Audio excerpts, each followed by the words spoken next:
महाराष्ट्रातलं एक असं गाव ज्या गावाने मागच्या 500 वर्षात लग्नाचा मंडप बघितला नाही.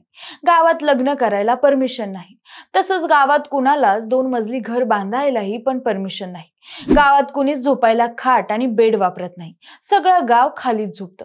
गावातल्या हनुमानाचं मंदिराचं बांधकाम काही केला पूर्ण होईना. पण असं नेमकं काय घडलंय त्या गावात? कोणत्या शापात किंवा धाकात हे जगतंय हे गाव? महाराष्ट्राच्या कोणत्या कोपऱ्यात वसले? काय आहे गावची सगळी स्टोरी? सगळं सविस्तर जाणून घेऊया. नमस्कार, मी काजल भालेराव आणि तुम्ही बघताय विशेष भारी. मंडळी, आपला भारत देश हा विविधतेने नटलेला देश आहे.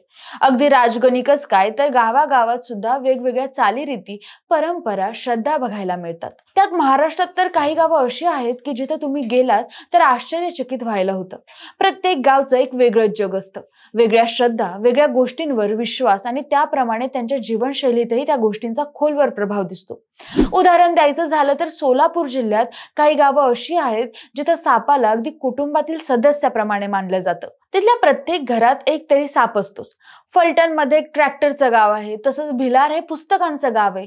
काही ठिकाणी बाभळीच्या काट्यात उड्या मारून यात्रा साजरी करायची परंपरा आहे, तर काही ठिकाणी विस्तवातून चालण्याची. त्यानंतर अहिल्यानगर जिल्ह्यातील पाथर्डी तालुक्यात एक आगळं वेगळं गाव आहे, दैत्यानांदूर.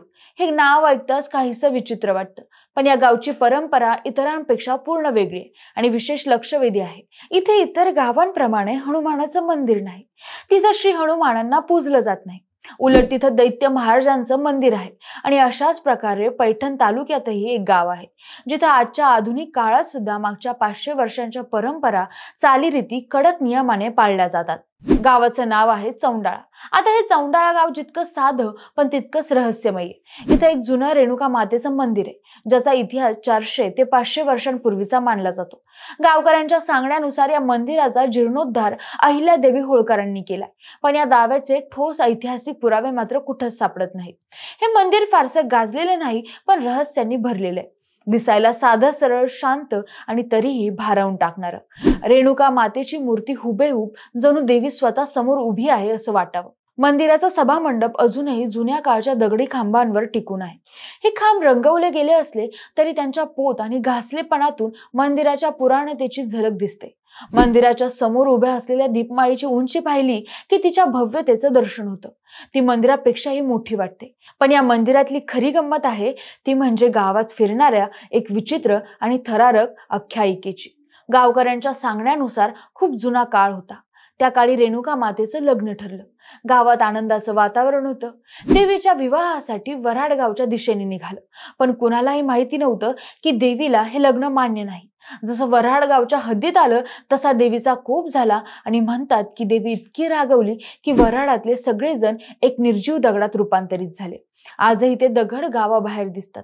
कोणत्याही घराच्या बांधकामात हे दगड कोणीच वापरत नाही, कारण देवीच्या कोपाचा दरारा आजही लोकांच्या मनात कायम आहे. या घटनेपासून पुढे एक अनोखी प्रथा पडली. चौंडाळा गावात कुणाचंही लग्न होत नाही. गेली 400 वर्ष झाली, पण गावात किंवा गावातल्या मंदिरात एकही लग्न झालं नाही. ना कुणाच्या घरासमोर मंडप लागला, ना मंगलाष्टकांच्या स्वरांनी गाव दुमदुमलं. गावातल्या मुलामुलींचं लग्न झालं, पण पार लांब गावाकुसाबाहेर. कुणीही लग्न ठरवलं तरी नवरा नवरीच्या डोक्यावर अक्षता गावाच्या बाहेरच पडतात, कारण गावात लग्न लावलं की अडथळे येतात, संकट येतात अशी गावात धारणा झाली.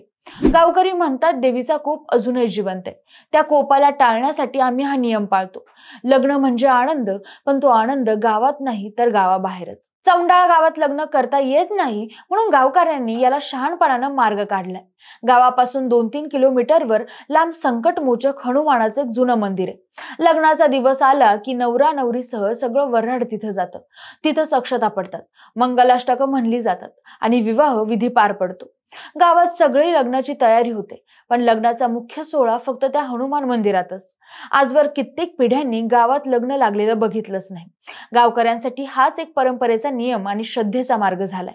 कधी काळी चौंडाळा गावाजवळ शिराळा नावाचं एक खेडं वसलं होतं. लोकांच्या म्हणण्यानुसार त्या गावाला कुठल्या तरी शापाचा फटका बसला. एक दिवस असा आला की सगळं गावच अचानक उजाड झालं. ना माणसं ना घरं. ती फक्त तिथे एकच गोष्ट उरली आणि ती म्हणजे बजरंग बलीचं मंदिर. त्या गावचा अस्त झाला, पण मारुतीचं मंदिर तसंच उभं आहे. दुसरीकडे जिथं आजही रेणुका मातेचं मंदिर आहे तिथं कुठलीच वस्ती नव्हती.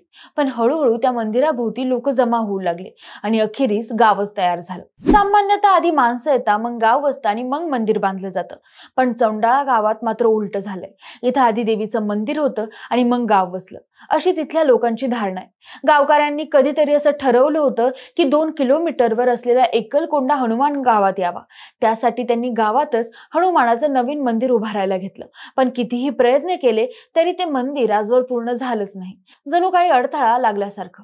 तसंच गावात लग्न लावण्याचा प्रयत्नही काही लोकांनी केला, पण तसं हनुमानाचं मंदिर पूर्ण झालं नाही, तसं गावात एकही लग्न यशस्वी झालं नाही. म्हणूनच आजही चौंडाळा गावकरी ही परंपरा जपून आहे. पूर्वजांनी घालून दिलेला नियम म्हणजे गावात लग्न करायचं नाही. हाच गावकऱ्यांच्या श्रद्धेचा भाग आणि संस्कारांचा वारसा आहे, जो ते जपून पुढे नेतात. चौंडाळा गावातील या प्रथा इथपर्यंत सीमित नाही. चौंडाळा गावात तुम्ही आल्यावर या गावात तुम्हाला आणखी एक गोष्ट खटकल्याशिवाय राहणार नाही. रेणुका मातेच्या मंदिरापेक्षा गावात कुठल्याही घराची उंची मंदिरापेक्षा जास्त नाही. गावात 150 ते 200 घरं आहेत, पण एकाही घराची उंची मंदिरापेक्षा जास्त नाही. मंदिरापेक्षा उंच घर बांधायचं नाही, बांधल्यास त्या घरात सुखासमाधान नांदत नाही, असा गावकऱ्यांचा समज आहे. एकदा कुणीतरी मंदिरापेक्षा उंच घर बांधायचा प्रयत्न केला होता, पण गावकऱ्यांच्या म्हणण्यानुसार त्याने आयुष्यात दुःखच दुःख ओढवलं. त्याचं अख्खं घरदार आयुष्यातून उठलं. त्यामुळे आजही लक्ष्मण रेषा गावात पाळली जाते. मंदिराचे पुजारी मात्र यावर वेगळं मत मांडतात. त्यांच्या मते गाव ज्या भागात वसलंय तिथं खडकाळ जमीन आहे, त्यामुळे खोल पाया घेता येत नाही आणि खोल पाया नसेल तर घर उंच कसं बांधणार. पण गावकऱ्यांचं म्हणणं वेगळंच आहे. हे विज्ञान नाही, श्रद्धेचा प्रश्न आहे. गावकऱ्यांची श्रद्धा इथंच थांबत नाही. चौंडाळा गावात एकही घर असं नाही जिथं पलंग किंवा सोफा सापडेल. संपूर्ण गाव जमिनीवर झोपायचं असा रिवाज आहे. अगदी बाळंतपणात सुद्धा स्त्रीला जमिनीवर झोपवलं जातं. कुणीही ओटा, पलंग, खाट काहीच वापरत नाही. या परंपरेचं मूळही रेणुका मातेच्या मंदिरात आहे. कारण हे मंदिर दुमजली आहे आणि नवरात्रात देवी मंचकी निद्रेत जाते असं म्हणलं जातं. त्यामुळे कोणीही घरी पलंग ठेवत नाही. महाराष्ट्रभर हजारो गाव आहे, पण चौंडाळा गाव लग्न न बघितलेलं गाव म्हणून वेगळं ठरतं. लोकांना माहितीये की लग्न गावात लावलं तरी काही अनर्थ होणार नाही, पण श्रद्धेचं बळ एवढं आहे की विज्ञान बाजूला ठेवूनही परंपरा तेवढ्याच निष्ठेने जपली जाते. आणि म्हणूनच चौंडाळा गाव हे इतिहासात नव्हे तर श्रद्धेच्या गाभाऱ्यात अजरामर झाले. तुमच्या या गावाबद्दल काय धारणा आहेत किंवा तुमच्या माहितीत अजून कोणतं असं युनिक रहस्यमय गाव आहे का? कमेंट करून नक्की सांगा. सोबतच आपल्या विशेष भारीला फॉलो करायला विसरू नका. धन्यवाद.